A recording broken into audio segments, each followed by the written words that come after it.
C'est ça le problème avec Netflix, c'est qu'ils misent toute leur bille sur la grosse sortie de la semaine, tu vois, ils étaient tous sur Bronx. Alors que la plus grosse promotion aurait dû revenir naturellement à His House. Monsieur là, bonjour, j'espère que vous avez la pêche et que la vie vous traite bien. Rebeu des bois pour vous servir. Aujourd'hui, nous allons ergoter sur His House, sa maison. C'est une maison bleue. Non, on va arrêter de chanter tout de suite parce que c'est pas du tout la thématique, parce que ce film est tout sauf drôle. You went outside. This is my house! This is my house! This is my house! My house!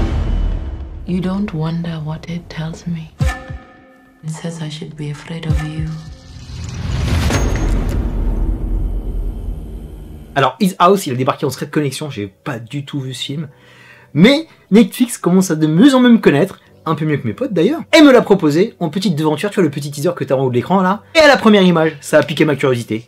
Tout de suite j'étais intrigué parce que c'était britannique, et quand ils font de l'horrifique, ils passent rarement à côté de leur exercice, surtout qu'ils arrivent à mettre une pensée sociétale, et ce, dans toute leur œuvre. Ils sont chauds les gars, hein. Et la big originalité, parce que pour ma part, j'ai jamais vu un truc comme ça, ils ont réussi à mettre de l'horrifique dans la crise des migrants, qui a pris une ampleur exceptionnelle ces dernières années. Tellement autrement de mu, surtout par voie de médiatisation, parce que des migrants il y a toujours eu des crises, il y a toujours eu des guerres, donc naturellement les populations se déplacent, et ça existe depuis le Moyen-Âge, et c'est surtout comment tu communiques dessus. Parce qu'on dit souvent c'est les vainqueurs qui racontent l'histoire, mais en fait c'est souvent les bâtards qui racontent l'histoire. Tu vois BFM et tout le tintouin, mais on va y revenir. Et ça m'a renvoyé à d'autres œuvres anglaises dans son esthétique formelle, comme Black Mirror, Here's and Here's, deux séries qui sont vraiment incontournables. Si tu les as pas vues, tu arrêtes la vidéo et tu vas mater ça. Non, reste un petit peu quand même. Et encore une fois, grâce à une magnifique mise en scène et une écriture maîtrisée, ils arrivent à nous faire une parabole sur son drame humain, qui met en relief les difficultés de ces familles qui fuient leur contrée dans des traversées mortifères pour un avenir inconnu. On pointe souvent les migrants dans des débats politiques stériles, ils servent d'écran de fumée pour cacher de vrais problèmes de nos sociétés modernes, mais on ne dira jamais assez la souffrance vécue par ces derniers. Ils ne partent pas de gaieté de cœur, ce n'est pas l'immigration choisie, c'est de la survie pure et dure, même si tu dois faire du sale pour t'en sortir. C'est impossible à nous, dans notre confort, de juger ce que font ces gens. Fuir des soulèvements politiques, fuir des guerres civiles, la famine, fuir de possibles maladies, dans des pays qui sont instables, et ces gens-là qui se font maltraiter, abusés, exploités par des passeurs, s'ils arrivent à marcher pendant des milliers de kilomètres, s'ils arrivent à traverser la mer, s'ils arrivent à mettre un pied en Occident pour demander un asile politique, il y a aussi toutes les difficultés de l'intégration. Ils sont là encore pointés du doigt comme des pestiférés destinés à des emplois précaires. Ne demande même pas l'équivalence, tu l'auras pas. De la condescendance administrative. Et autre chose qui est important, même si c'est pointé du doigt pendant même pas une minute sur le film, ils sont rejetés par leur propre communauté déjà sur place. T'installes pas, on est déjà trop sur place. Crois-moi mon pote, je vais pas m'étaler, mais c'est totalement véridique. Je parle de vécu. Et en 1h30, on a un dessin parfait de cette métaphore politique, où l'horreur va s'inviter avec parcimonie. Car le migrant ramène sa culture, sa religion, mais il ramène aussi plein d'autres tares, comme ses démons, la culpabilité du survivant, culpabilité d'avoir laissé une partie de sa famille derrière lui, cette famille qui a peut-être été massacrée. Bref, ça va pas fort, il va devoir vivre avec tout ça, et faire face à une nouvelle vie qui va être difficile. Et c'est là aussi qu'on intègre brillamment le folklore africain, qui va hanter cette baraque, déjà bien lugubre, qui va se transformer au fur et à mesure du film en théâtre de l'horreur, et mettre ce couple à l'épreuve. Et au casting, des acteurs captivants qui vont être vraiment intéressants à suivre dans leur carrière, le mari, Sophie Dirisu, qu'on a admiré dans Gang of London, qui est une série de malades, et sa femme, qui a été aussi sur le devant de la scène sur une autre série, Lovecraft Country,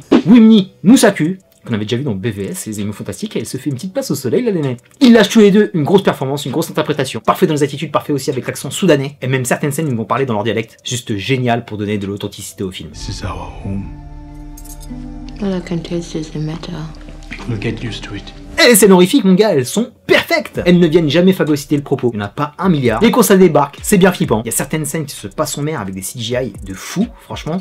Pour une production Netflix, c'est largement à la hauteur de certains films qui sortent en salle. J'ai vraiment kiffé aussi l'utilisation de la baraque, parfaitement articulée. Les costumes, les maquillages et surtout les regards des ghosts, qu'est-ce qu'ils font rap, mon pote. Et autre chose, la sonorité, les petits craquements de planches, les murmures contents de ce couple. T'es juste terrifié, et ce qui est très bien aussi, c'est l'ambivalence entre les deux. Ils sont pas vraiment d'accord sur comment va se passer l'intégration. Marie qui est hyper content d'être là, qui veut complètement s'intégrer et limite oublier ses traditions. Et tu as la femme qui est un peu plus conservatrice, qui veut ramener son Afrique avec elle. Que de magnifiques souvenirs pour moi, le petit rebeu. Et ce petit plan de fin, mon pote, comment t'as le frisson, comment t'as les larmes, comment t'es ouf, parce qu'en fait il parle pas que de l'immigration africaine, il parle de toute l'immigration dans le monde, parce que l'immigration est mondiale, mon pote. Ça migre sur les 4 points cardinaux. Donc ce film, grâce à l'horreur, va te montrer toutes les conséquences et toutes les stigmates que ces gens portent, toutes ces cicatrices qui vont rester. Ils vont devoir apprendre à vivre avec. On a fait le tour de la question sur His House et nous allons conclure, monsieur.